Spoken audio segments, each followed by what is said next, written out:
privileged today to have two of the first world champions here. They're probably what created the mentors for this generation of farriers. There's never been better mentors.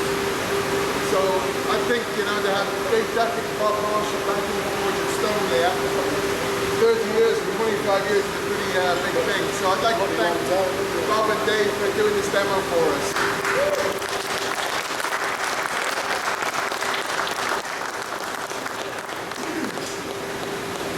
It's a long time since we worked together.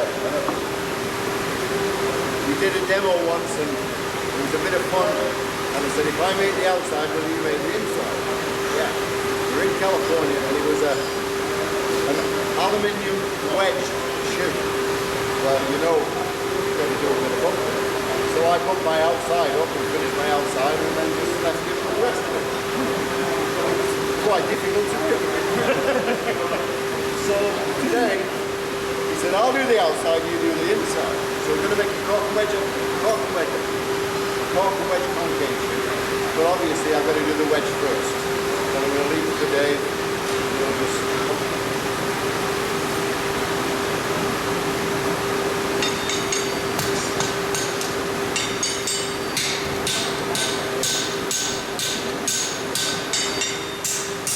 Now obviously these can be done in one hoop, but because it's a demo purpose, we're just going to slow down a bit, otherwise you don't catch anything, right?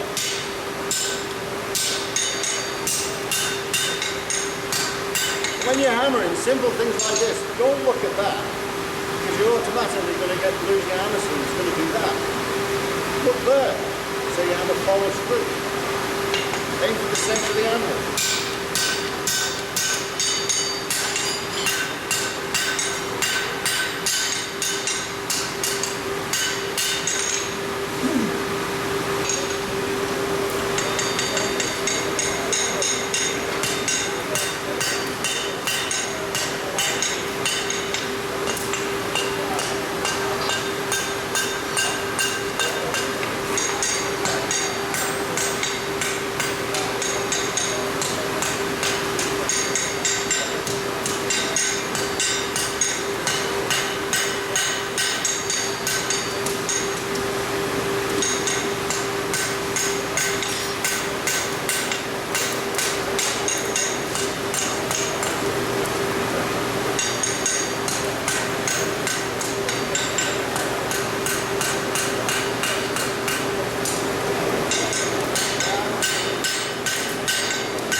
They continue changing and evolving. What doesn't change is what quality is. And quality is something that's maintained by us. We do change the fashion.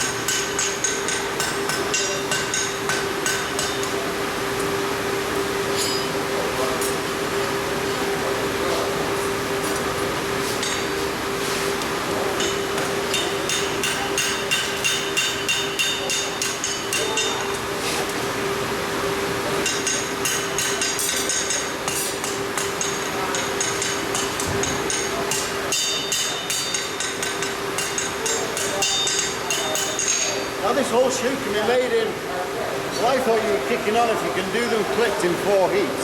I thought you were kicking on, but Billy made one in 3 heats.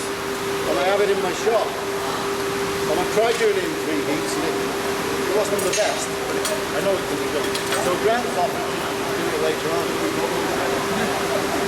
He doesn't know it yet, but he's on.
you do the backside later. Quite often, you just have to do it with the sizing, right? So that's just basically roughed out. Don't get your fingers caught in that. Wash your fingers, don't get your or anything else.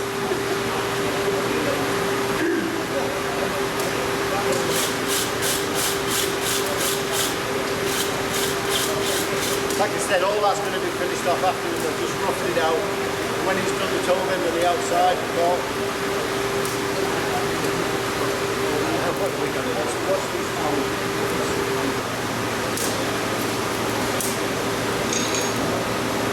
Alright then, grab it round a bit. Clench your fist like that. Right? Where's that centre roll? Right in the centre of that arm.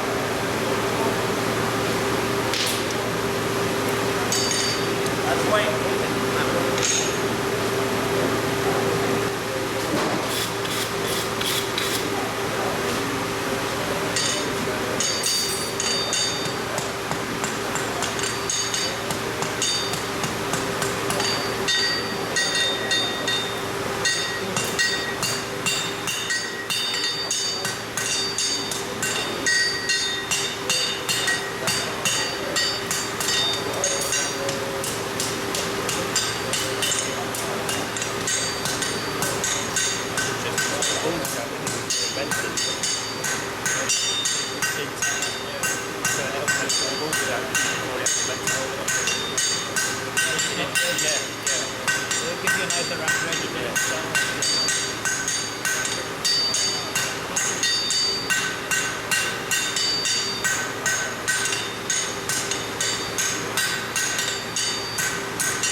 Got to go back here to the States, the East Coast, one day to put fires out, then I got to go to Sacramento on the West Coast, California.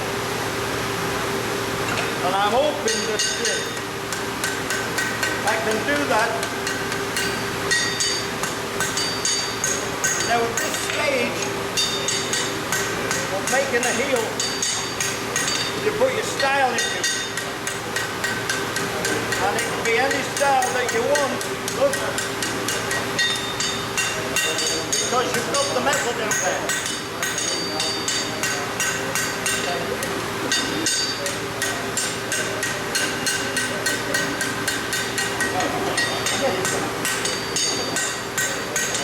Now if you noticed, I didn't keep my arm square, I kicked it out. See that?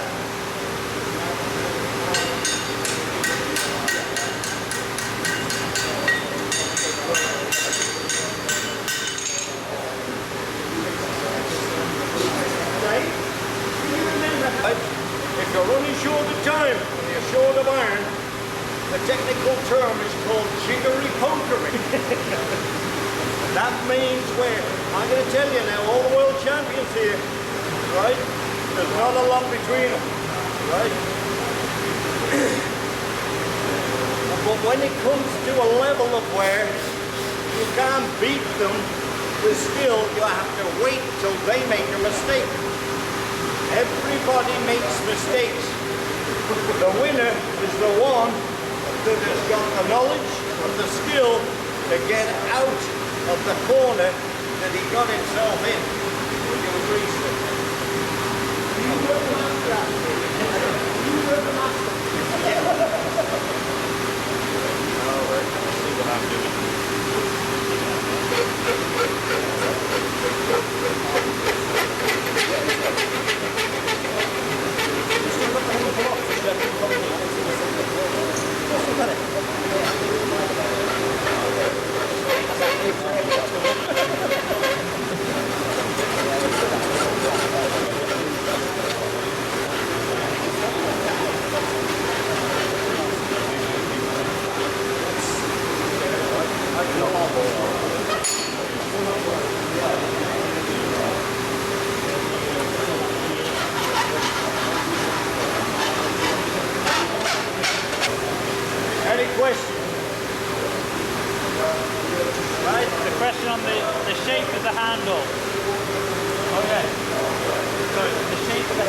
or the shape of the handle? Oval. See, what you've got to do is to simulate what you're doing. Now watch your hands come together. It's not coming down as a circle, is it? Watch this aperture. See? It's coming down as an oval. You see that?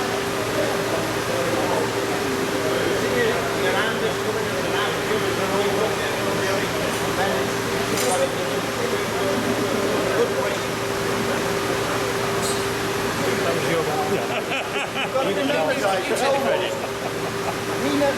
When Dave and I were competing many years ago, no one had elbow problems.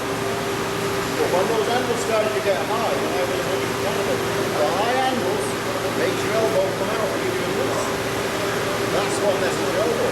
That's a tennis elbow, isn't it? Golfing elbow. This one, I think this one works. That one works a lot more. In all my teaching, I always emphasize the toe bend. The toe bend is the foundation of the shoe. Remember, if your toe bend is correct, all you have to do is this.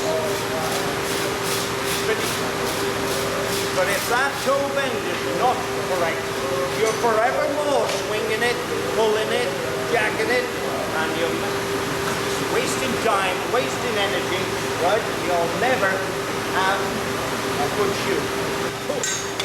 So, basically, if the shoe, you just got what you do to get.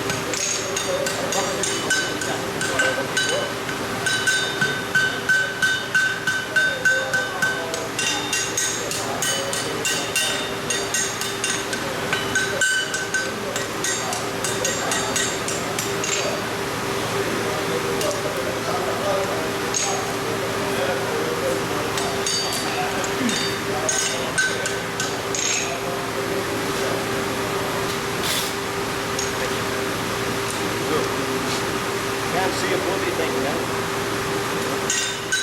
Now watch this, right? Watch my anvil, watch my posture, right? Which makes the shoe, right? This gives the power, this makes the shoe, right? This is the center of the anvil, right? And as I come around, I'm dropping this left hand. This left hand makes the shoe. This only supplies the power. Control of the power on your left hand. You've got the essence of a good shoe.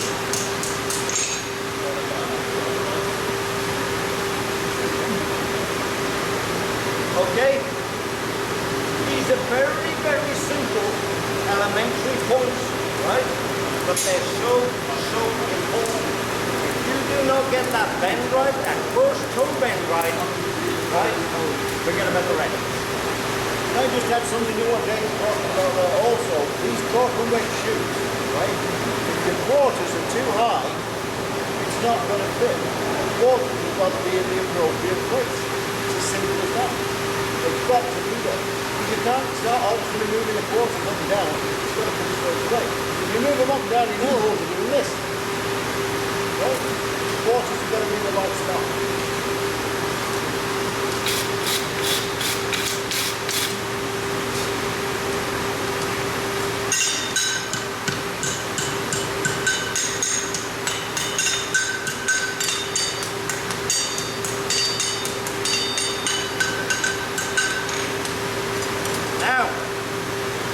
Next part of the class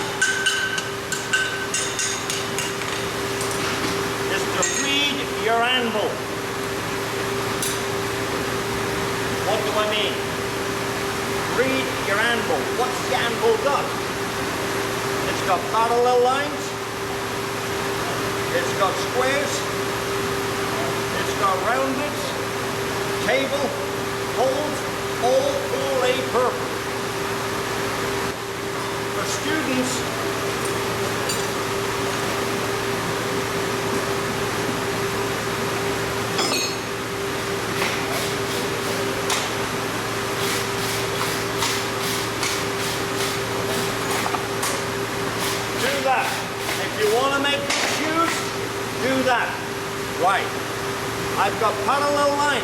represents what? The toe nail.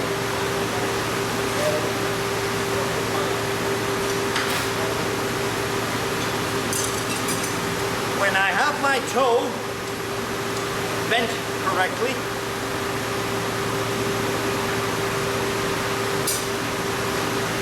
I've got my toe, I've got my centre. Now I can imagine my half round. Where's the students again? Right? Just get aside. Right? Come and have a look at this. Stand over that. Tell me what I've got to do for my shoe. Right? Back in, right? Oh, I've got to come back in. How can you tell? Right? Students, just come around and have a look. Come on. There is a gauge, you know. Hey, have a look at that and see how anybody, if they want to have a look, come and have a look. See how important, now you see how important that is. Once you set your toe, that outline, you can see half your shoe. Right from the start, he came along and he says, can I just take that quarter? Straight away, right? These are very, very simple things. Don't overlook them. Like Bob said, these are the basics, and it's these what count.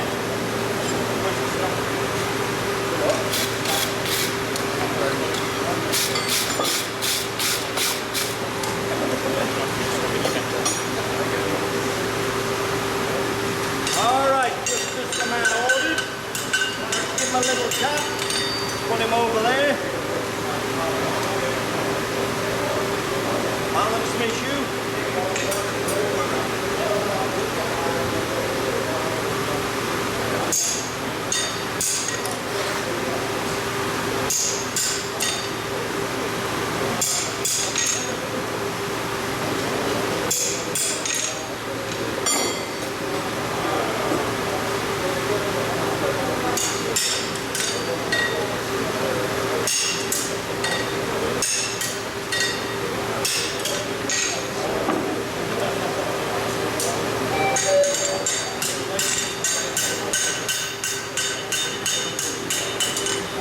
Now, if you were doing a heavy shoe, you could then box it up, right?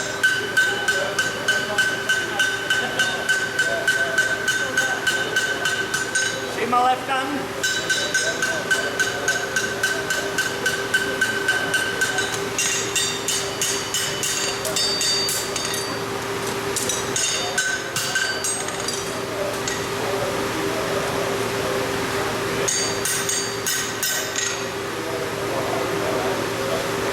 I'm going to give your apprentices a little quiz.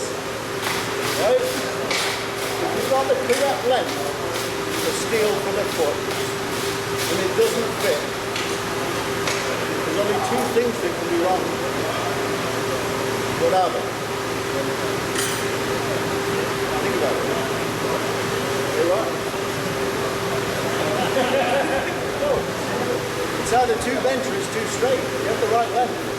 The bends are not in the right spot, the straight spot's not in the right spot. It's too bent or too straight. Simple. In any shape that we see, whether it's a face, an animal, or whatever, it's made up of a curve or a straight bit. Simple.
spot punch clip on it, right? A friend of mine in Australia made that for me. I've got a straight spot or a bend spot. Right? But I'm going to do one little thing and it'll really help you with these concave shoes because a lot of apprentices or beginners mess a shoe up by clipping it, especially with the heavy concave. And a lot of it comes from this. Or this pull. That is not the way to do it. You're not supposed to do that. From the center. Think of the karate guys. Yeah, I'm on film. Edit. Edit.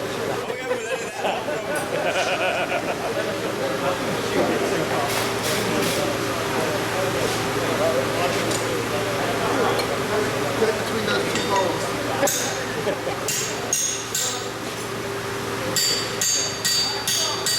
Okay, now, we'll do this in a couple of heats so you don't miss it, right? So just clean it up a little bit.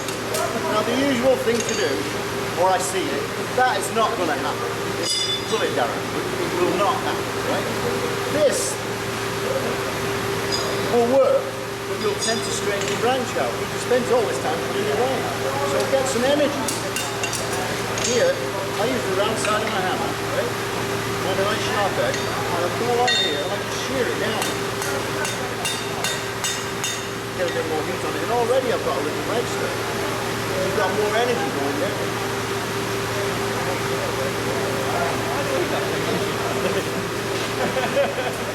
Makes a big difference. Big difference. Just down there, it's all better than trying to do that. Trying to scoop it like an ice cream scoop. For a bit of fun, get an old shoe, and just keep doing it. You'll be amazed at how much it's worth. And you won't get that thick base, you'll get the clip.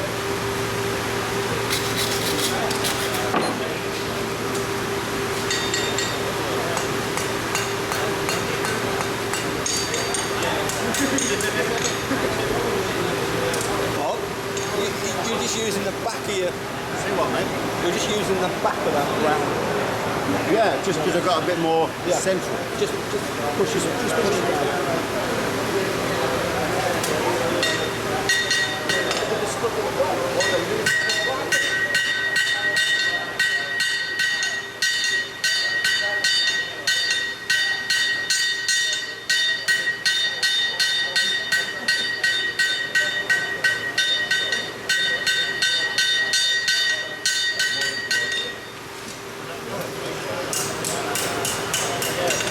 Very little change in the shape of the shoe at all.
Quite a substantial clip. You can get as much as you want. Stop.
one safe. Thanks for your attention, guys. And it really has been a pleasure to work with him. Now, I've known Dave for a heck of a long time, and I think this is only the third demo we've ever done together since 1974. And you guys that have never met me and never seen me work, believe you me, it is an incredible opportunity to have had. So I'd like to thank you. Thank you.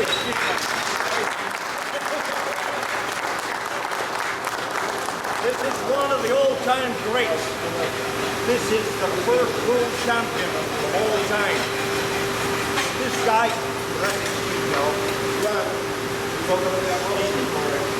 this guy has done more for the industry, and certainly in the United States and Canada, elevated the professional level. It's unbelievable. We've got such likes of Mark Milston, great drinker, right? And those guys coming to compete today here and in world-class standing because of this guy. It's a pleasure, right? Let's have another gin and tonic.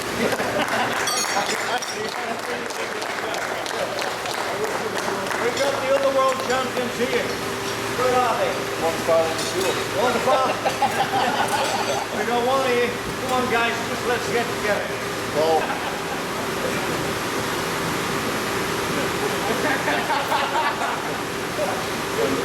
Work. great guys. Thank you, guys. Thank you. Thank you. Great guys. Thank you.